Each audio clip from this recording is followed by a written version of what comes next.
You know, Oregon State tonight, they outcoached us, they outplayed us, and, you know, it will all get fixed. I promise you that.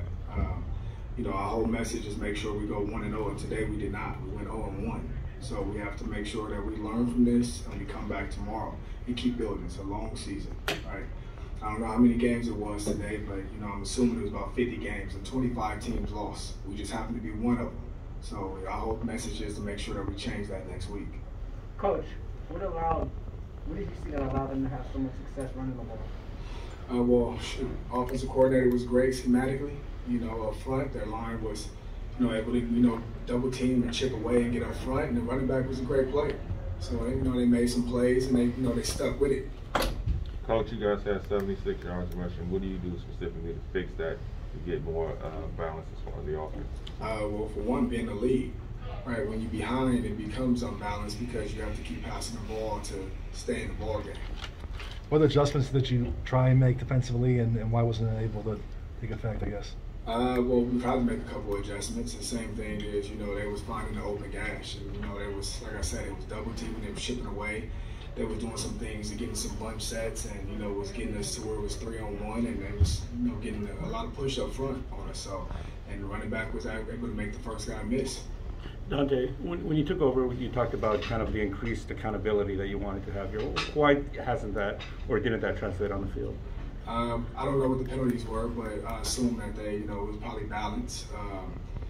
The accountability has transferred onto the field. Today was not good, and like I say, it wasn't just the accountability part. It was schematically, it was everything. I got outcoached today, so that's the biggest thing. You know, put the blame on me, and like I say, I will fix it.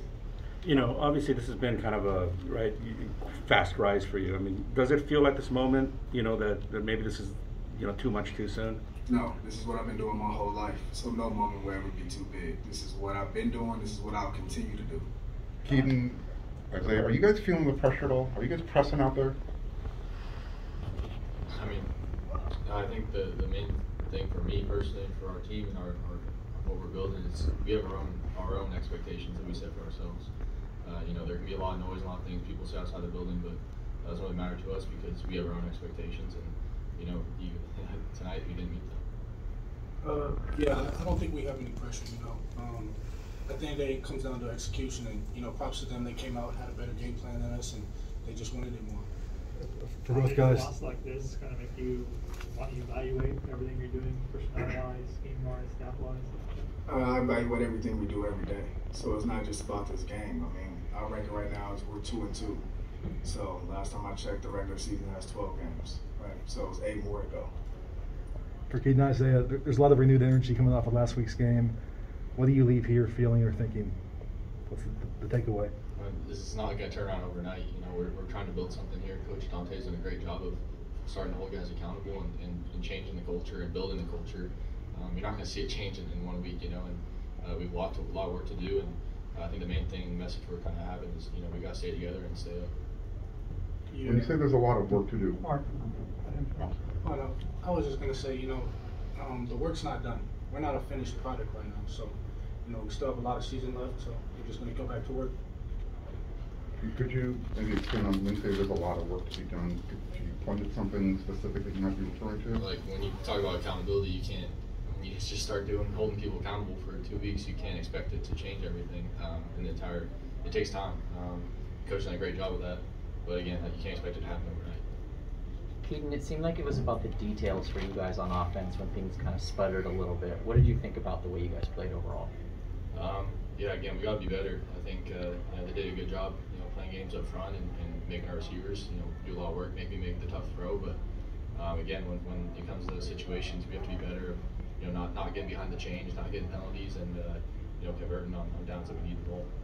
Okay, with Jackson Dart, how long are you expecting him to be out? It'll be week to week.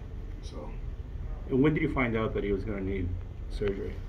You know what? I didn't really know. It was kind of something that, you know, he played the whole game.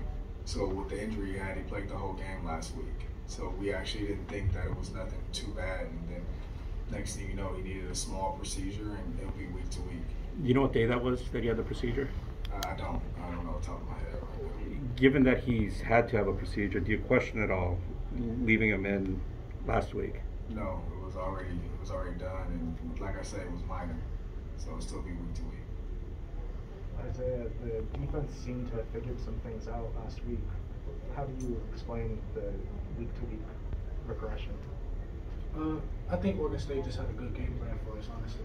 You know, we didn't make the adjustments, and honestly, our defense relies on making our plays. We put people in one-on-one positions, and, you know, they just made their plays better than us, so going to be back to work tomorrow. Dante, was there anything specific they did that you weren't expecting or that kind of surprised you guys with the run game? No. I mean, you know that they're going to do a run game. You know that they build up to the next level. And, you know, their O-line was big, fast, and physical. You knew that. You knew they had a great running back. That was probably going to be one of the better running backs we see all season, right? And you knew that the quarterback was a smart football player. And they ran their offense, you know, to the T. The offensive coordinator was a really good coach. And, you know, they had a game plan. And once they got a lead, it's hard to stop them once they get the lead. Let's go one more. Dante, what's the message to the team after a game like this and to prevent it from rolling over to the next week? That tomorrow we go back to work. I mean, it's no different than any other week. Even when we won, the next day we went back to work, right? It's a week to week, it's a different opponent, right? And once again, the opponent is faceless. The opponent mainly is us. What we need to do, we got to concentrate on us. As long as we concentrate on us, things will take care of themselves.